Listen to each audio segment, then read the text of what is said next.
Years ago, I customized this lampshade using paint markers and a coral stencil, and ever since then, I knew I wanted to try decorating more lampshades.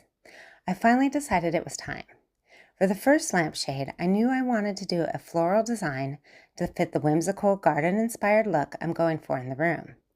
Using chalk and a few stencils, I sketched out the design and tried to give the flowers a bit of an Art Nouveau feel. Once I was happy with the layout, I started filling everything in with paint markers. I used two different size markers, and I think the thicker markers worked best, and it cuts down on the colored in look.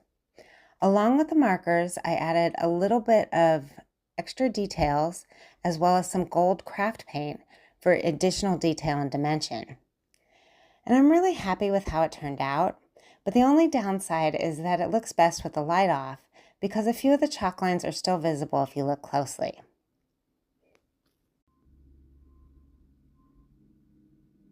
Once I finished that shade, I decided to move on to the two matching lamps on my credenza in the dining room. This time, I knew I wanted something that was chinoiserie inspired, but with an ocean, beachy, under the sea theme. And this was one of those projects where I really had to trust the process.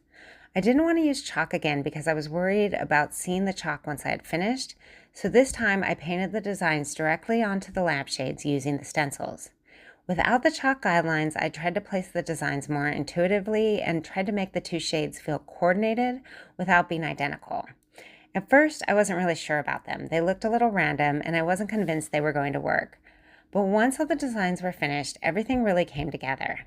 And now I think they're a fun addition to the room.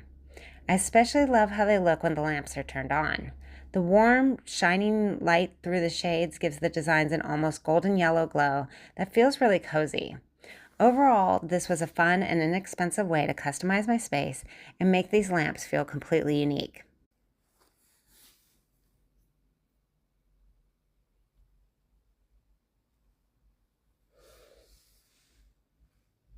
Since finishing this project, I've been looking around my house for more lampshades to customize, and I did find one more plain lampshade in my sunroom.